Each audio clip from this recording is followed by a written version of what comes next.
হরে কৃষ্ণ। তো সবাইকে আমার প্রণাম। আজকের অধিবেশন একটু লেট হয়ে গেল, তো আমি চেষ্টা করব 8:30টার পরে আর 5-7 মিনিট বেশি বলবার জন্য। তো আমি একটু মন্দিরে চলে গেলাম, লেট হয়ে গেল, এই জন্য আমাকে ক্ষমা করবেন। আপনারা হয়তো অপেক্ষা করে বসে আছেন। তো আজকে আমরা শুরু করব স্নান যাত্রা থেকে।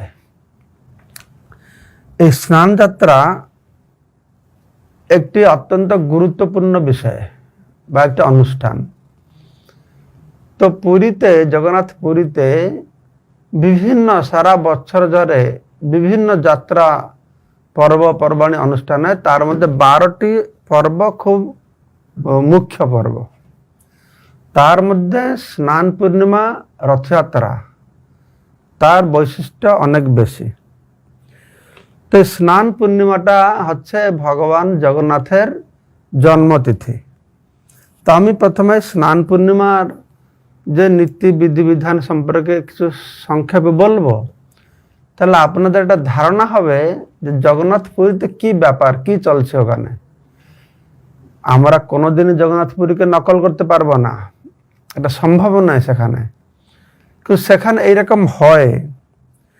তো এই জ্যৈষ্ঠ মাস পূর্ণিমা তিথি স্নান পূর্ণিমা বলা আছে, একে বলা আছে মহাজ্যেষ্ঠা স্নান। পুরী থেকে দেবস্নান পূর্ণিমা বলে আর মহাজ্যেষ্ঠ স্নান বলে। তা জ্যৈষ্ঠ মাসটা পুরীর জন্য খুব মঙ্গলময়। এক একটা জায়গার জন্য এক একটা মাস শাস্ত্রে বলা হয়েছে। গঙ্গার দ্বারে চ বৈশাখী, জ্যেষ্ঠা তু পুরুষোত্তমে, আষাঢ়ী কঙ্খলে চৈব, কেদারে শ্রাবণী তথা। তো গঙ্গাদ্বার গঙ্গোত্রীতে বৈশাখ মাস, পুরুষোত্তম ক্ষেত্র জ্যেষ্ঠ মাস, কঙ্খলে আষাঢ় আর কেদারে শ্রাবণ, কেদারনাথ। এই মাসগুলি প্রশস্ত। তো যাই হোক, এই পূর্ণিমাতে ভগবান জগন্নাথ প্রকট হয়েছিলেন। সেই সময় ব্রহ্মা ওনাকে প্রতিষ্ঠা করেছিলেন। বলা আছে শাস্ত্রে, ব্রহ্ম পুরাণে এই জগন্নাথ সম্পর্কে বিভিন্ন পুরাণে বর্ণনা করা হয়েছে যে মাসি জ্যেষ্ঠ সম্প্রাপ্তে নক্ষত্র চন্দ্রদৈবতে পৌর্ণমাসম যদা স্নানম সর্বকালম হরে দিব্যে। এই জ্যেষ্ঠ মাসে পূর্ণিমা দিন হচ্ছে প্রশস্ত, সেই দিন জগন্নাথকে এই স্নান পূর্ণিমা করা হয়। বলেছে প্রতিমা যখন প্রকট হয়েছেন, এই প্রতিমা প্রকট হওয়ার পরে প্রতিমা প্রকটান্তে চ জ্যেষ্ঠ চ পূর্ণিমা দিনে অভিষেক প্রকর্তব্য সর্বতীর্থ জলে তথা। এই দিন অভিষেক করা হয়, সমস্ত তীর্থ জলে অভিষেক করা হয়। তো জগন্নাথ পুরীতে এই বিধি বিধান তার অনেক রয়েছে। তো এই জ্যেষ্ঠ পূর্ণিমা হচ্ছে জগন্নাথের জন্মতিথি। যেরকম আমরা জন্মাষ্টমী পালন করি, রামনবমী করি, সেরকম এই স্নান যাত্রা, স্নান পূর্ণিমা বা দেবস্নান পূর্ণিমা, একে বলা হচ্ছে মহাজ্যেষ্ঠা স্নান। ঠিক আছে। তো শাস্ত্রে একথা বর্ণনা করা হচ্ছে যে কিভাবে এই স্নান পূর্ণিমা অত্যন্ত মঙ্গলময়, অত্যন্ত কল্যাণকর। তো এখানে বলা হচ্ছে যে এই স্নান পূর্ণিমা করলে সমস্ত দিন তাদের হিত হবে, দিন লোকেদের পাপক্ষ হবে, বিশেষ করে রাষ্ট্রের কল্যাণ হবে। তো সেজন্য এখানে বর্ণনা করে বলা হচ্ছে তদস্থানং দিন হিতার্থম। এই স্নান হচ্ছে দিন লোকেদের হিতার্থের জন্য। সর্বকর্মসনাশন, সমস্ত পাপকে দূরীভূত করবে। পঞ্চ স্নান বরশ্রেষ্ঠ, রাষ্ট্র কল্যাণ হেতবে, এতে রাষ্ট্রের কল্যাণ হবে। জ্যেষ্ঠ মাসে শীতে পক্ষে, শীতে মানে শুক্লপক্ষ, জ্যেষ্ঠ মাস শুক্লপক্ষে পূর্ণিমা জগদীশ্বরম স্নাপয় তীর্থ তোয়েন সর্বমঙ্গল সিদ্ধায়। তো জগদীশ্বরকে যদি তীর্থ জল দিয়ে স্নান করা হয় তাহলে সমস্ত এই মঙ্গল হবে।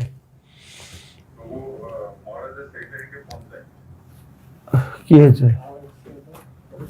আওয়াজ আসছে না? হ্যাঁ, ও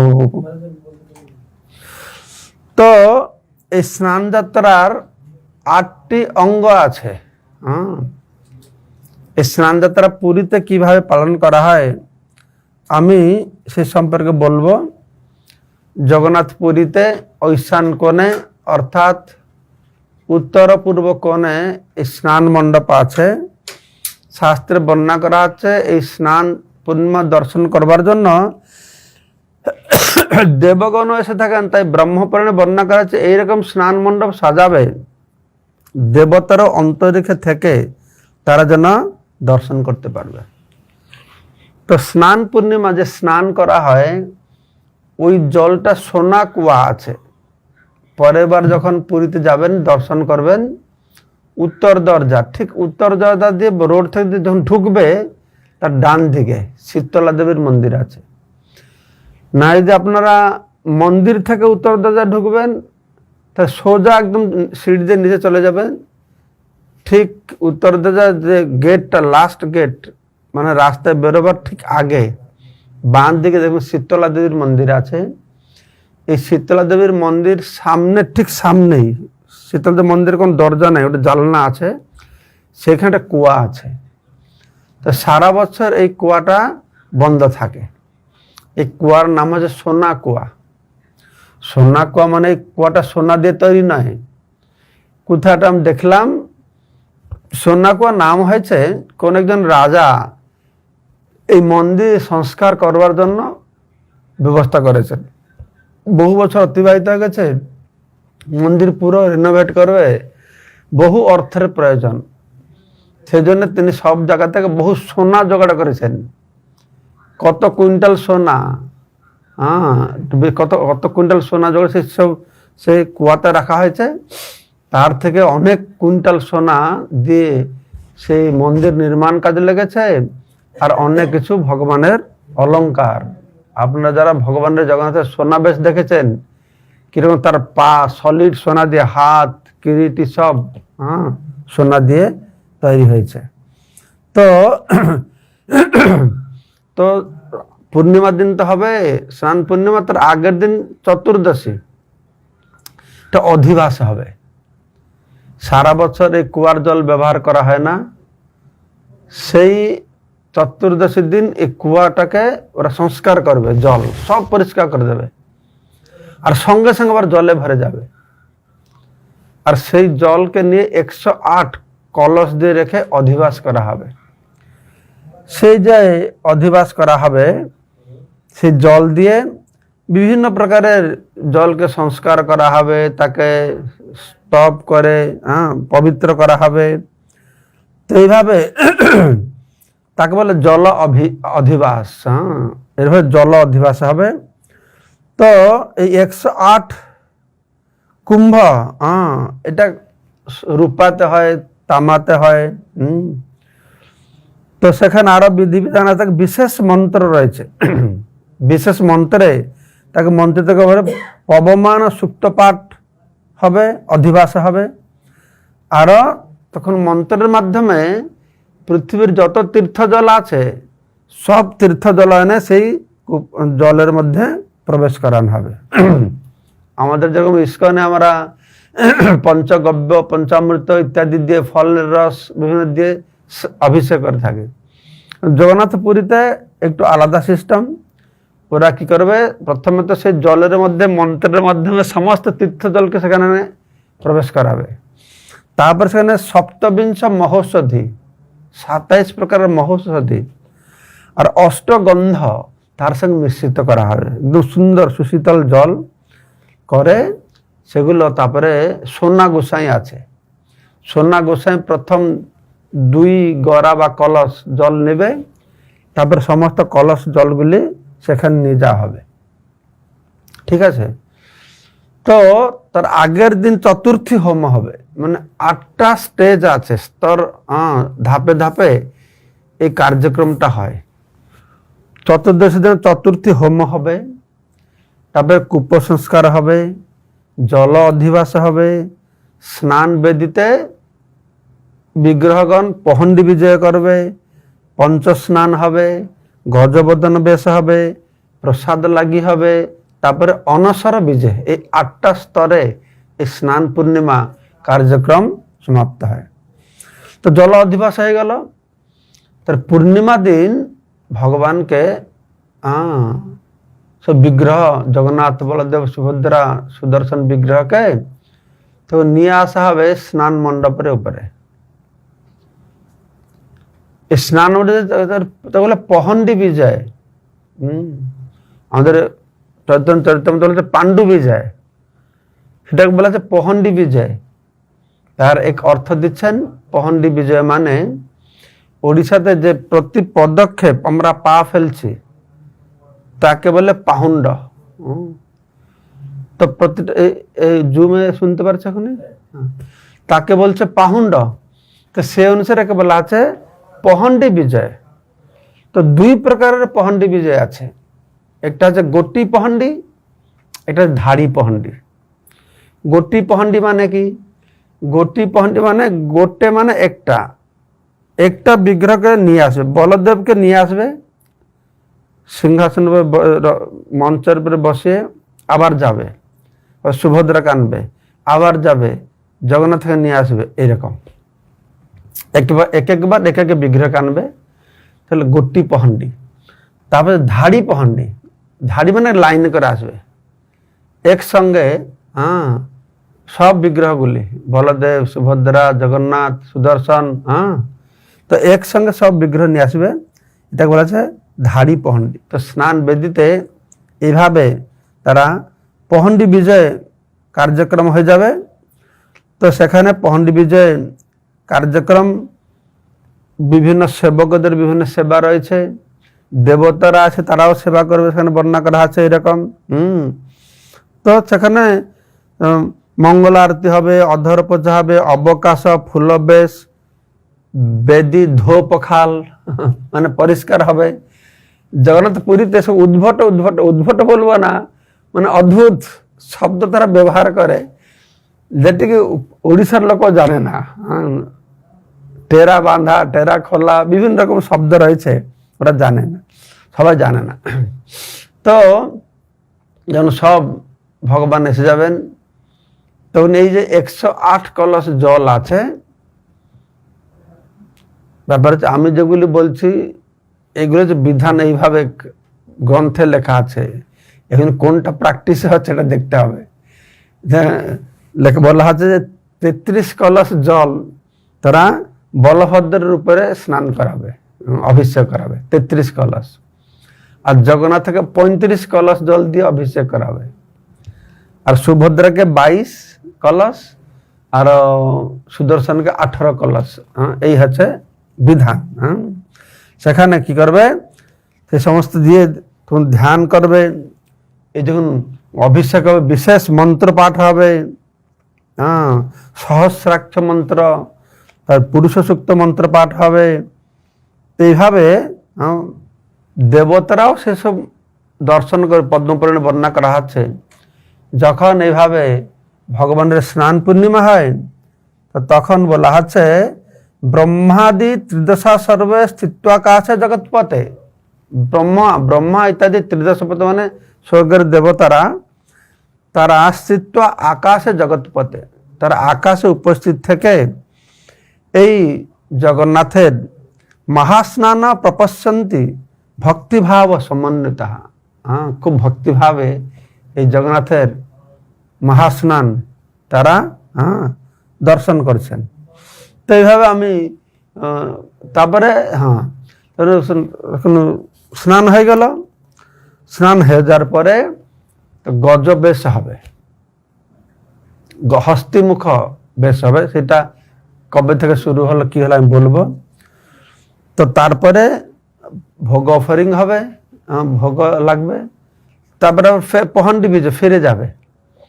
তো আসার সময় গোটি পহন্ডিতে আসে, যাওয়ার সময় ধাড়ি পহন্ডিতে যায়। এইরকম কিছু একটা আমি ভুলে গেছি, কোনটা কি লেখা ছিল, যাই হোক। গোটি পহন্ডি, গোটি ফেরবার সময় গোটি পহন্ডি হয়ে যাবে। গোটি পহন্ডি এক একটা বিগ্রহকে নিয়ে যাবে দক্ষিণমুখী হয়ে।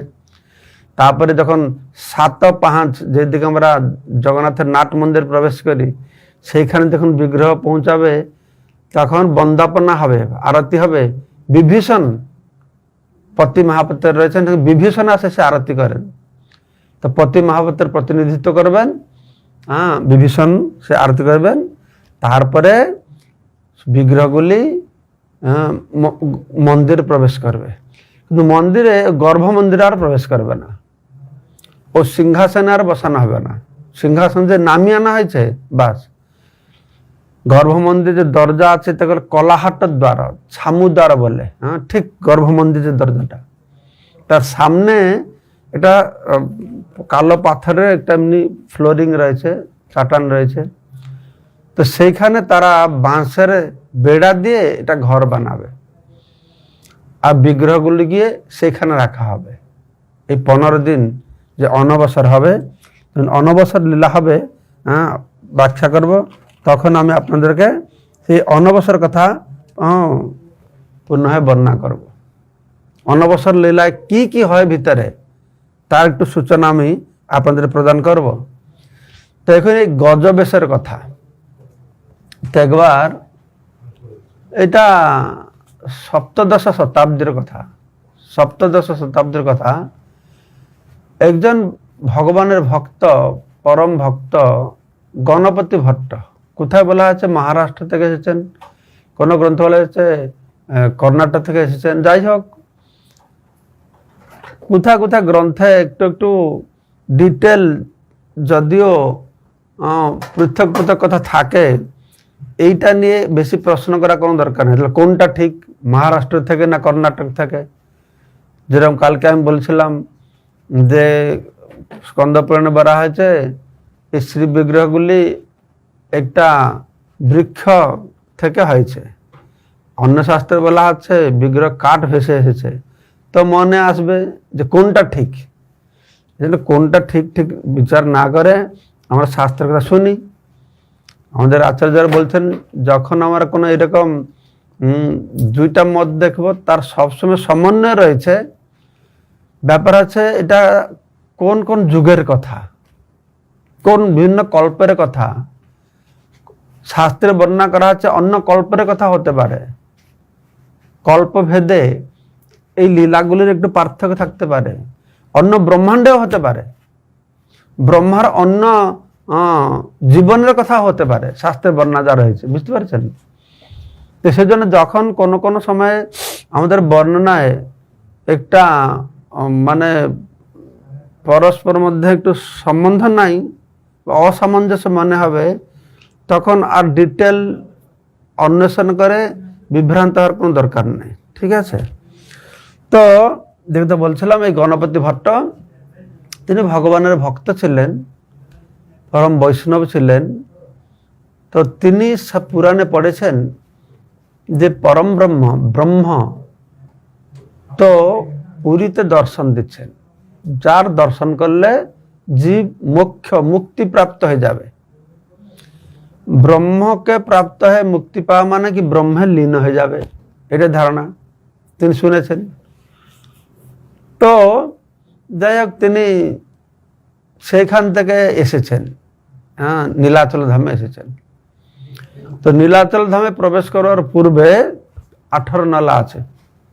তিনি শাস্ত্রে পড়েছেন এই যে শাস্ত্রে লেখা আছে 18 নালা প্রবেশ করলেই, যে 18 নালা প্রবেশ করবে ভিতরে আর সে যমদণ্ড পাবে না। শাস্ত্রের উপরে তখন মানুষের খুব দৃঢ় বিশ্বাস ছিল। কলিযুগ যতটা এগোচ্ছে এই শাস্ত্রের উপরে বিশ্বাসটা মানুষের কমে যাচ্ছে, এটা কলিযুগের প্রভাব। আর অন্য ধর্মের লোকেরা যারা হচ্ছে পাষণ্ড অসুর, তারা অসুর, আর অসুর বিভিন্ন প্রকারের কথা তাদের কাছে আমরা শুনে মানুষের মন আরো বিভ্রান্ত হয়ে যাচ্ছে। কিন্তু তখনকার সময়ে শাস্ত্র সিদ্ধান্তই সিদ্ধান্ত, বাস। শাস্ত্র অন্য কথা বলছে, তখন তারা কি করবে না, আচার্যের কাছে গিয়ে শাস্ত্র সিদ্ধান্তের সমন্বয় স্থাপন করে তারা বুঝিয়ে দিত। তো 18 নালে উনি খুব খুশি হয়ে গেছেন, আমি এসে গেছি। তো এক জায়গায় বসে আছেন, সেখানে একটু বিশ্রাম করছেন। তো দেখছেন তো পুরী থেকে অনেক লোক ফিরছে। তো একদল লোক খুব আনন্দ উচ্ছ্বসিত হয়ে সে জগন্নাথের প্রসাদ নিয়ে তারা ফিরছে। তো জিজ্ঞেস করছে, তোমরা কোথা থেকে ফিরেছ, কি ব্যাপার, তোমরা তো আনন্দ কেন? তোমরা বলছে, আমরা নীলগিরি দর্শন, নীলকন্দরে ভগবানকে দর্শন করে এসেছি। তো বলছে, তোমরা ব্রহ্মকে দর্শন করেছ? হ্যাঁ, পরম ব্রহ্ম, তার দর্শন করে ফিরছি। তো ও মনে মনে চিন্তা করছে যে এরা পরম ব্রহ্মকে দর্শন করে ফিরছে কি করে?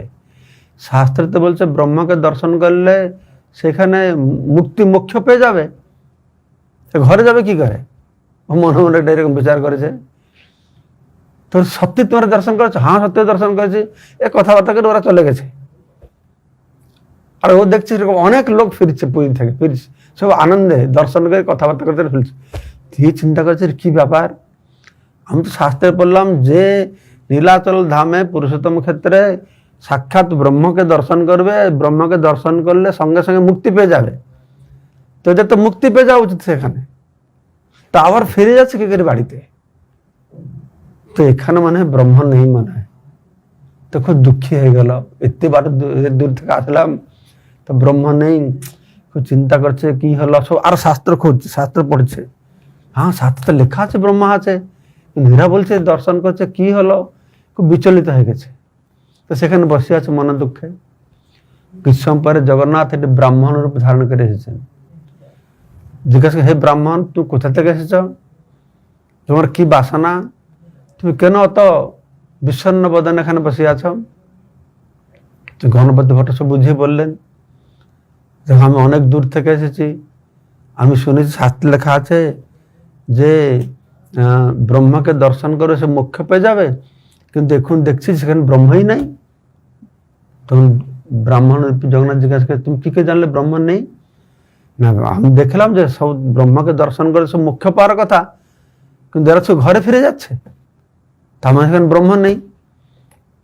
তখন সে বৃদ্ধ ব্রাহ্মণ ভগবান বললেন, না না, সেটা নয়, আরে পরম ব্রহ্ম হচ্ছেন বাঞ্ছা কল্পতরু।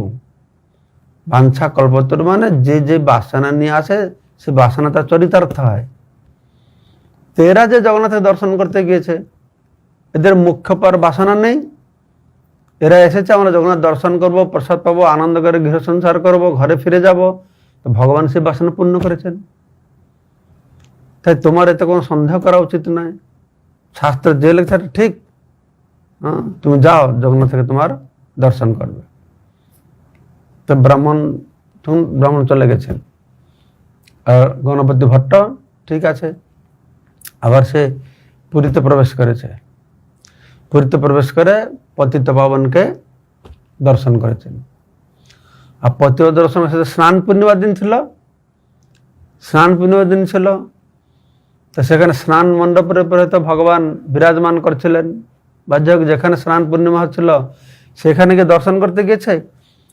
তো ওর একটা ধারণা ছিল, ওর উপাসনা করতো যে ভগবান হচ্ছেন হস্তিমুখ, গজমুখ ভগবান, গণেশের রূপ যেরকম সেরকম। বইতে লেখা আছে ও এমনি বিষ্ণু ভক্ত ছিল, দেবাদেবীর প্রতি আসক্ত ছিল না, কিন্তু কোনোভাবে ও ভগবানের একটা গণেশ মুখ, গণেশ মানে হস্তিমুখ, ও ধারণা ছিল সেটাই। তো এখানে সে দেখলো তো হস্তিমুখ নয়, এ কি কালো কালো, অত বড় বড় চোখ, হাত নাই, পা নেই। ও একটু বিভ্রান্ত হয়ে গেল, কি তো আমার তো ভগবান তো এরকম নয়। তো এরকম মনে করে কোনো শ্রদ্ধাই হলো না বিগ্রহকে দেখে, তো সে প্রণামও করলো না। তো অসন্তুষ্ট হয়ে চলে যাচ্ছে। তখন জগন্নাথ চিন্তা করছেন যে আমার ধামে তো ধাম থেকে অসন্তুষ্ট হয়ে যেতে পারে না, তো এরকম অসন্তুষ্ট হয়ে গেলে তার বদনাম। সঙ্গে সঙ্গে মুদ্দিরথকে পাঠিয়েছেন, মানে মুদ্দিরথ হচ্ছেন রাজার যে প্রতিনিধি, তাকে বলে মুদ্দিরথ। তুমি যাও, যে আমার ভক্তকে ডেকে নিয়ে আসো, তো সে যেই রূপে আমাকে দর্শন করতে চায় সেই রূপে সে দর্শন পাবে।